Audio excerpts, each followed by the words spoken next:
ఇంద్రవల్లి మండలంలోని కిస్లాపూర్లో పుష్య అమావాస్య ముహూర్తాన మిశ్ర వంశీయులు ఆరాధ్య దైవం నాగోబా దేవతకు పీఠాధిపతి మిశ్ర వంశీయులు పచ్చేల వెంకట్రావు కఠోర ఆధ్వర్యంలో అభిషేకం పూజలు నిర్వహించారు. మిశ్ర వంశస్థులు శుక్రవారం అర్ధరాత్రి విద్యుత్తు దీప కాంతుల మధ్య శోభాయమానంగా ఆరంభమైన ఈ వేడుక తెల్లవారుజామున వరకు కొనసాగింది. మహాపూజ అనంతరం జరిగే బేటింగ్కు మిశ్ర వంశ కొత్త కోడళ్లు హాజరై నాగోబాను దర్శించుకున్నారు.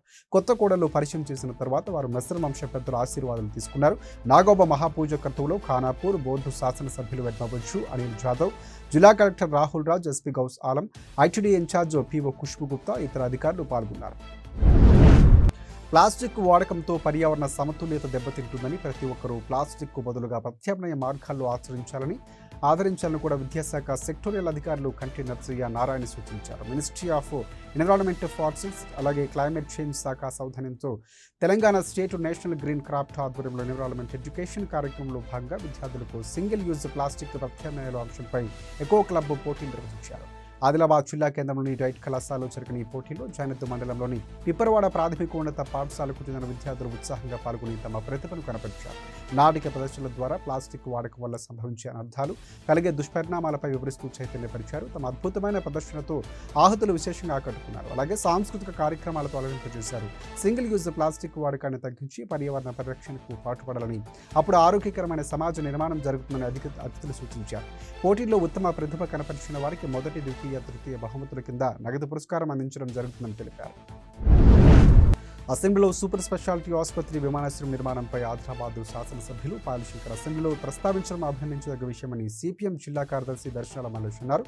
స్నారిక సుందరయ్య విజ్ఞాన భవనంలో ఏర్పాటు చేసిన విలేకరుల సమావేశంలో ఆయన మాట్లాడారు. అదేవిధంగా కేంద్ర ప్రభుత్వం పరిధిలో పెండింగ్లో ఉన్న సీసీఐ పునరుద్ధరణ, ఆదిలాబాద్ నుంచి ఆర్మూర్ వరకు రైల్వే లైన్ మంజూరుపై కూడా మాట్లాడితే బాగుంటుందని అభిప్రాయం వ్యక్తం చేశారు. రాజకీయాలకు అతీతంగా సిపిఐ పునరుద్ధరణ కోసం 2 ఏళ్లుగా పోరాటం జరుగుతుందని తెలిపారు.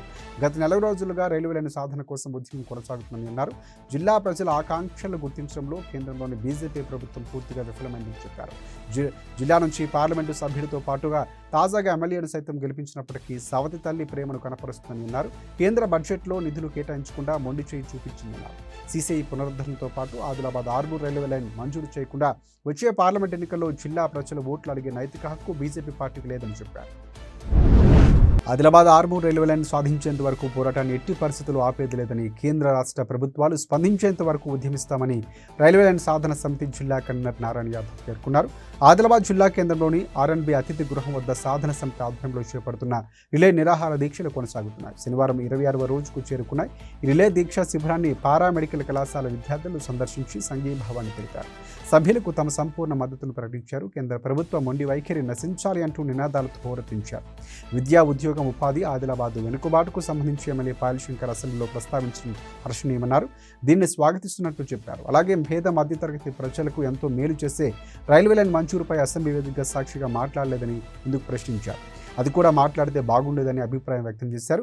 ఇప్పటికైనా కేంద్ర ప్రభుత్వం వెంటనే స్పందించి రైల్వే లైన్ను మంజూరు చేసి ఏకకాలంలోనే బడ్జెట్ను విడుదల చేయాలని డిమాండ్ చేశారు. లేదంటే వచ్చే పార్లమెంటు ఎన్నికల్లో సాధన సమితి తరఫున అభ్యర్థిని బరిలోకి దింపి రైలు గుర్తుపైనే పోటీ చేయిస్తామని హెచ్చరించారు. ఇక ఈ కార్యక్రమంలో రైల్వే సాధన సమితి సభ్యులు, పారామెడికల్ కళాశాల విద్యార్థులు పాల్గొన్నారు. అన్ని దానాల్లోకెల్లా అన్నదానం చాలా గొప్పది. Adilabad assembly Congress party incharge Kandi Srinivasa Reddy ఇప్పటికే అనేక సామాజిక సేవా కార్యక్రమాలతో ప్రజల ఆదరాభిమానాలు సంపాదించుకుని వారి హృదయాల్లో చెరిగిన ముద్ర వేసుకున్నారు. కేఎస్ఆర్ ఫౌండేషన్ ద్వారా ప్రజాసేవా భవన్లో 2 ఏళ్లుగా నిత్యాన్నదానం చేస్తూ అన్నదాతగా పేరు తెచ్చుకున్నారు. 100 మంది ఆకలి తీరుస్తూ గొప్ప మనసును చాటుకుంటున్నారు.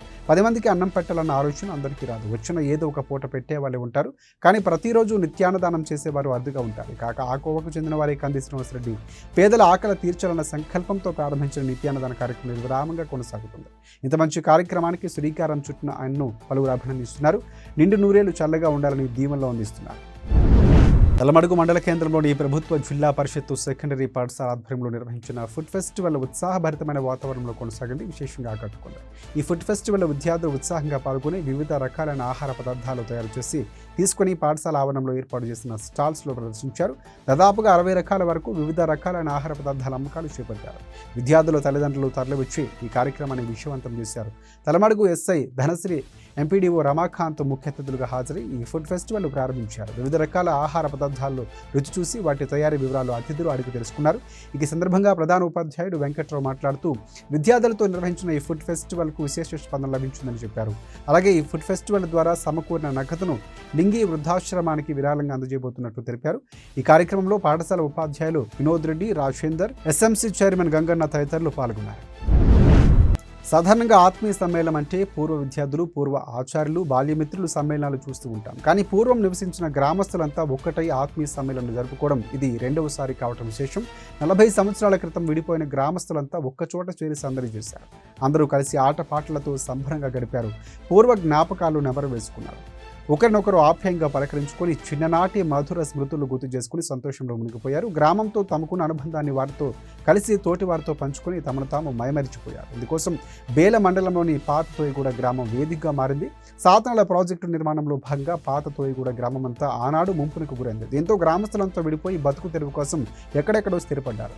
చెట్టుకొకరు పొట్టుకొకరుగా వెళ్ళిపోయిన జీవనం సాగిస్తున్నారు. అందరూ ఇలాగైనా కలుసుకోవాలని ఒక్కచోట చేరాలన్న సంకల్పంతో పూర్వ గ్రామస్తులు ఆచూకీ వెతికి ఫోన్ ద్వారా, వాట్సాప్ ద్వారా సమాచారం చేరవేశారు.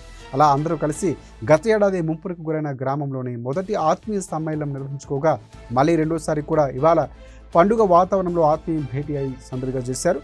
ఆత్మీయ అనురాగాలతో గడిచిపోయిన తీపి జ్ఞాపకాలు వారు నెమరు వేసుకున్నారు. తమ విధుల్లో బాధ్యతాయుతంగా నిర్వర్తించి మెరుగైన వైద్య సేవలు అందించే విధంగా కృషి చేయాలని, రిమ్స్కు మంచి పేరు ప్రతిష్టలు తీసుకురావాలని డైరెక్టర్ జయసింగ్ రాథోడ్ అన్నారు. ఆదిలాబాద్ జిల్లా కేంద్రంలోని రిమ్స్ ఆడిటోరియంలో తెలంగాణ నర్సింగ్ ఆఫీసర్స్ అసోసియేషన్ జిల్లా శాఖ ఆధ్వర్యంలో కొత్తగా నియమితులైన నర్సింగ్ ఆఫీసర్లకు గ్రాండ్ వెల్కమ్ చెబుతూ ఆహ్వాన కార్యక్రమాన్ని ఏర్పాటు చేశారు. ఈ సందర్భంగా రిమ్స్ డైరెక్టర్తో పాటు సూపరింటెండెంట్ డాక్టర్ అశోక్ను, ఇతర వైద్యాధికారులను అసోసియేషన్ తరఫున పూల బొకేలు అందజేసి శాలువాలతో ఘనంగా సత్కరించారు. నర్సింగ్ ఆఫీసర్ నియామకం కావటం మంచి శుభపరిణామం అని చెప్పారు. అందరూ కూడా తమ తమ బాధ్యతలు, విధుల్లో సమర్థవంతంగా నిర్వర్తించాలని సూచించారు. రోగులతో మర్యాదపూర్వకంగా మెలుగుతూ ఆప్యాయంగా పలకరిస్తూ వారి రోగం నయం చేసేందుకు ప్రయత్నించాలని, మెరుగైన వైద్య సేవలు అందించాలని పేర్కొన్నారు. ఆదిలాబాద్ జిల్లా కేంద్రంలోని శాంతినగర్ ప్రభుత్వ డిగ్రీ కళాశాలలో పూర్వ విద్యార్థుల సంఘం ఆధ్వర్యంలో ఆత్మీయ సమావేశం జరిగింది. కళాశాలలో నెలకొన్న సమస్యలు, మౌలిక వసతుల కల్పన, ఇతర అనేక అంశాలపై చర్చించారు. కళాశాల అభివృద్ధికి అందరూ కృషి చేయాలని ఈ సందర్భంగా తీర్మానించారు. ప్రభుత్వ సహకారంతోనే వచ్చే మార్చి మాసంలో సైన్స్ సెమినార్, ఏప్రిల్ మాసంలో హిందీ సెమినార్ నిర్వహించాలని నిర్ణయించారు. కళాశాల అభివృద్ధి కోసం విరాళాలు సైతం సేకరించాలని పలు తీర్మానాలు చేశారు.